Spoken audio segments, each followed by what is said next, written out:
안녕하세요. 책 읽는 뮤즈입니다. 오늘 소개할 책은 만만하게 보이지 않는 첫인상, 나이토 요시히토 지음, 이정은 옮김, 출판사는 홍익출판사. 나이토 요시히토, 심리학자, 리쇼대학 특임강사, 게이오대학 사회학 연구과 박사과정 수료, 사회심리학의 지혜를 바탕으로 비즈니스 분야나 개인의 사회활동에 실천적으로 운용할 수 있는 방법을 알리는 데 힘을 쏟은 심리학계의 활동가, 주요 저서로는 만만하게 보이지 않는 대화법, 말투 하나만 바꿨을 뿐인데 이제는 절대로 심리전에서 밀리지 않는다 등이 있다. 들어가며 다른 사람의 마음을 잘 읽는 것이 멋진 첫인상의 비결이다. 인간관계나 비즈니스를 펼쳐나가는 동안 상대가 나의 첫인상에 좋게 기억될 수 있게 만드는 스킬을 이 책에 담았습니다.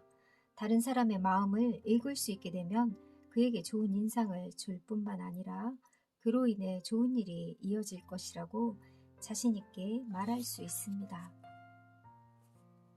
왜냐하면 사람은 누구나 첫인상이 좋은 호감형에게 쉽게 마음을 열기 때문입니다. 이 책을 통해 상대의 마음을 사로잡는 첫인상뿐만 아니라 강력한 이미지를 표출하는 사람으로 거듭나길 바랍니다. 나이토 요시히토.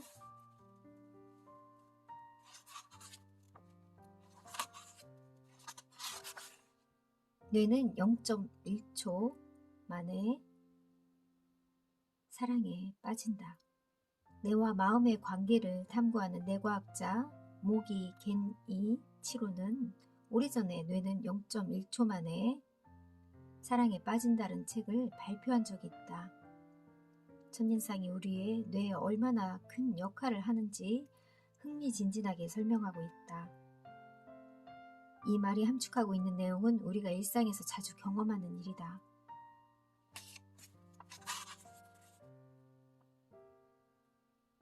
동양 고전의 체교 병법서인 손자병법에는 기선을 제압한다는 말이 나오는데 이 말은 상대편의 세력이나 기세 따위를 위력이나 위험으로 먼저 억눌러 통제하라는 뜻이다.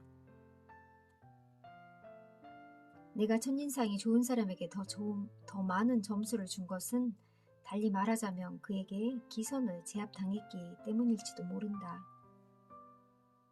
살면서 맺게 되는 어떤 인간관계에서라도 멋진 첫인상으로 기선을 제압하라. 좋고 싫은 감정을 단번에 알 수 있는 몸의 방향, 상대가 나를 싫어하는지 좋아하는지 알고 싶다면 그 사람의 몸의 방향에 주목하자. 좋아하는 사람이 앞에 있으면 더 가까이 가고 싶은 마음이 들듯이 호감을 느끼게 되면 몸이 자연스럽게 앞으로 향하게 된다. 강의실에서 학생들의 자세를 관찰해보면 앞쪽에 있는 학생들의 몸을 앞으로 향한 자세로 강의를 내용을 메모하거나 반면에 뒤쪽에 있는 학생들은 의자 등받이에 기댄 듯이 몸을 뒤로 젖힌 채 시선은 허공을 향하고 있다. 무심코 하는 행동에 본심이 드러난다.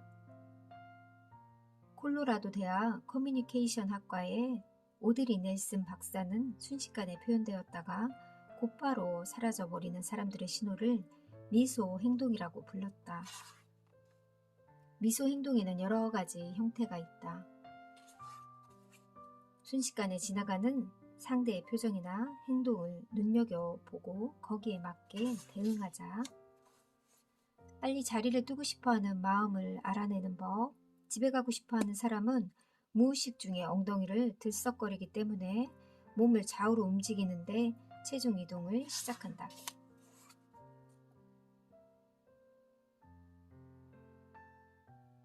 예를 들어 세일즈 상담을 위해 어떤 사람과 만났는데 그가 허락한 시간이 30분이라도 휴대폰을 본다든지 빈번하게 체중 이동을 하는 등 자리를 뜨고 싶다는 신호를 보낸다면 10분 정도 이야기를 하고 끝내는 편이 그를 배려하는 것이라고 할 수 있겠다. 상대의 무의식적인 행동, 변화를 재빨리 읽어내고 그에 따른 대안을 만드는 것이 인간관계에서 중요한 포인트다. 사람의 내면은 옷차림으로 드러난다. 복장을 보면 그 사람이 어떤 인물인지 대략적으로 예측할 수 있다. 사람의 내면이 옷차림에 고스란히 드러나기 때문이다. 옷차림에 집착하지 않는 사람은 타자를 우선시하는 경향이 있다. 그런 사람은 매사에 불안감이 없고 자신감이 넘친다. 검은 옷을 좋아하는 사람의 성격. 검은색 계통의 색깔을 좋아하는 사람은 공격성이 강하다고 본다. 주변을 보면 가방이든 손목시계든 안경테든 모든 것을 검은색으로 통일하는 사람이 있다. 이들은 남들에게 비해 공격적인 성향이거나 아니면 자기 자신에 대한 강한 자신감을 가지고 있다고 볼 수 있다. 흰색 계열의 옷차림을 좋아하는 사람은 온순하고 순종적인 면이 강하고 생각이 많아 매사에 조심하는 성격이라고 볼 수 있다.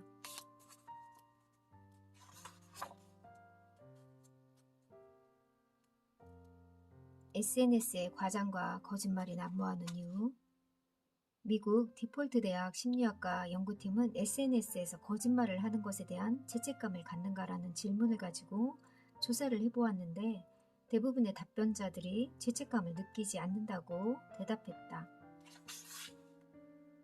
얼굴을 맞대고 있는 상황이라면 상대가 눈앞에 있기 때문에 좀처럼 거짓말을 하기가 어렵다.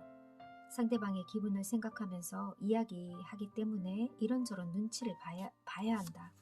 누군가의 도움을 청할 일이 있으면 SNS보다는 직접 만나 얼굴을 맞대고 부탁하며 응낙할 가능성이 높다. 음식의 양으로 상대의 기분을 알 수 있다. 상대가 별로 먹거나 마시지 않는다면 그 접대는 빨리 끝내는 편이 좋다. 겉으로는 좋은 척 앉아있지만 내심 어서 자리를 뜨고 싶어하는 마음으로 가득할지 모른다. 이런 판국에 눈치 없이 아직 이른 시간에 2차 어떠십니까? 하는 말을 걸어서는 안 된다. 함께 먹는 음식 하나하나에 인간관계의 만족도는 물론이고 거래를 성사시키는 비결이 담겨 있다고 생각하라.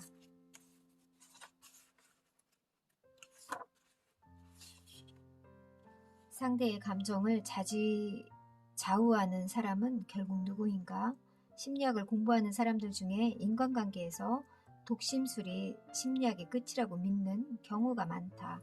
상대방의 감정이나 생각을 읽어내기만 하면 그것으로 원만한 인간관계는 걱정할 게 없다는 식이다. 거짓말을 잘하는 사람은 궁지에 몰리면 미리 준비한 말로 구구하게 변명을 한다. 반대로 사실을 말하는 사람은 그 어떤 우회도 없이 곧바로 분노를 드러낸다. 상대방이 숨기고 싶어하는 것을 알고 싶을 때는 가짜 정보를 흘려서 반응을 떠보는 게 좋다. 그러면 뭔가 감추는 게 있는 사람은 과민한 반응을 보인다.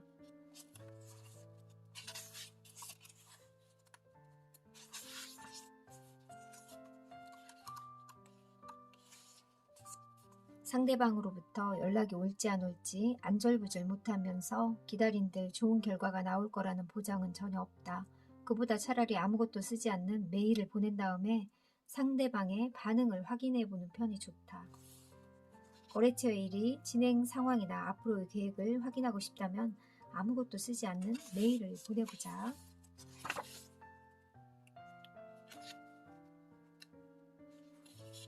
손은 다른 부위에 비해 불안감이 드러나기 쉬운 부분이다. 게다가 손끝이 떨리며 의식적으로 제어할 수가 없다. 공포를 느낄 때 치아를 딱딱거리며 소리를 내는 것처럼 자동 반사적으로 생기는 신체 반응은 좀처럼 통제할 수 없는 것이다. 불안감을 느끼고 싶지 않다면 잘 보이지 않는 곳에 손을 감추는 게 좋다. 상대방의 속내를 드러나게 만드는 최고의 타이밍. 우리는 긴장해서 신경을 곤두세우고 있을 때 말을 신중하게 골라서 한다. 반면에 자기도 모르게 본심을 내뱉게 되는 경우는 방심했을 때라고 볼 수 있다. 그렇기 때문에 상대방이 신경을 곤두세우고 있을 때는 그의 본심을 알아내기가 어렵다. 사람들이 많이 모인 장소에서 긴장감 때문에 마음의 문을 단단히 닫아가는 경우가 많다. 본심을 알고 싶다면 혼자 있을 때 방심하는 순간을 노려라. 술을 마시면 즉각적으로 영향을 받는 것이 뇌의 표층에 있는 되뇌 피질이다. 되뇌 피질은 지각이나 사고, 기억을 담당하는 기관으로 술을 마시면 이 부분이 일시적으로 마비되기 때문에 누구나 정상적인 판단을 하기가 어렵다. 술에 취하면 마음속에 응어리진 것을 술술 털어놓기도 한다. 그래서 상담이나 협상, 직원들 간의 소통에서 술이 자주 등장할 수밖에 없는 이유다.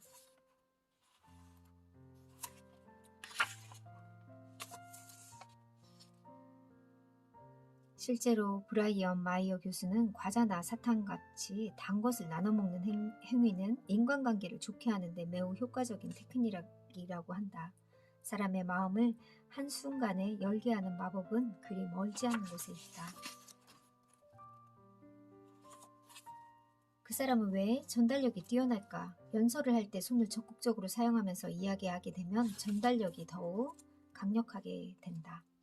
나는 상담이나 강의를 하면서 부침성이 좋고 따뜻한 사람이라는 평가를 받으려고 노력하는 편인데 적극적으로 손을 움직여서 말을 할수록 그런 반응이 크게 돌아왔다.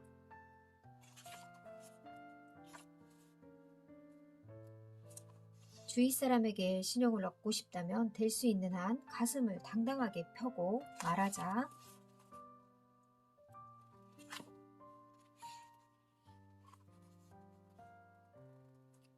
조지아 대학의 스튜어트 슈워츠 교수는 상사나 동료에게 무엇을 말할 때 앉아있는 자세보다 서있는 자세가 적극적이고 정열적으로 보인다고 말한다. 상사나 고객이 부를 때 재빨리 일어나서 대답하면 업무에 적극적이고 열정적이란 인상을 줄 수 있다.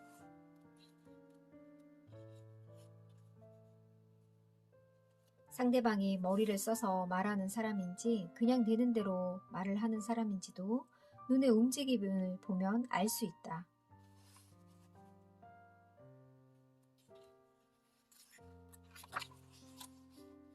가장 좋은 매너는 대화 중에 60% 정도 눈을 마주하고 40%는 얼굴과 목 사이를 보는 것이라고 한다. 이렇게 시선을 분산하면 상대방도 대화에 여유를 느끼게 되니 보다 좋은 분위기를 이어갈 수 있을 것이다.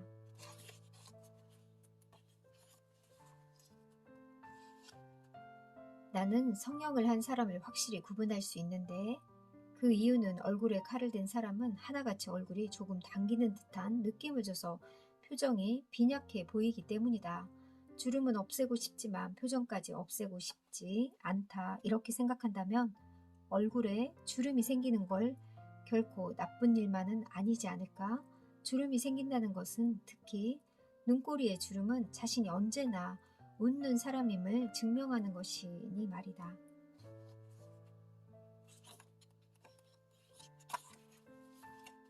표정이 빈약한 사람은 멀리하자. 그는 항상 나를 바짝 세운 채 살고 있어 오래 어울리다가는 언젠가 크게 상처받을 수 있다. 기업에서 첫인상이 좋은 사람들을 채용하는 진짜 이유, 남성이든 여성이든 생김새가 잘 조화된 좌우 대칭일수록 밝고 부침성이 좋은 성격이라고 봐도 좋다. 한마디로 말해서 대부분의 미인과 미남은 활달하고 좋은 성격이란 얘기다.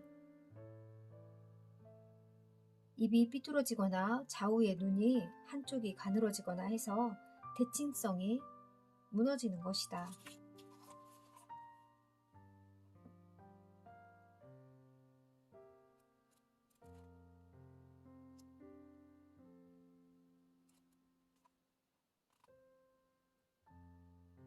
상대방과 친밀한 관계로 진전되고 싶다면 비즈니스 메일에 사적인 내용을 더해보자. 취업 면접에서 취미를 묻는 상황을 가볍게 생각하지 마라. 면접관은 무엇인가 전력을 다하는 당신의 끈기와 열정을 눈여겨본다. 리더가 독단적일수록 회사는 성장한다. 주식을 산다면 리더가 강력한 리더십을 발휘하는지를 알아봐라. 연습량은 배신하지 않는다. 다른 사람의 마음을 있게 읽고 싶다면 당연한 말로 들리겠지만 적극적으로 사람들과 어울려야 한다. 물에 들어가는 것은 싫어하지만 수영을 배우고 싶어 라고 말하는 사람이 있는데 그렇다면 책으로 수영을 배우고 싶다는 얘기이니 절대 불가능한 일이다. 누구나 첫인상이 좋은 사람에게 쉽게 마음을 연다. 나를 돋보이게 하는 연출법을 알면 당신도 멋진 첫인상의 주인공이 된다. 첫인상이 좋아지는 방법을 알고 노력해보는 것도 좋을 것 같습니다. 감사합니다.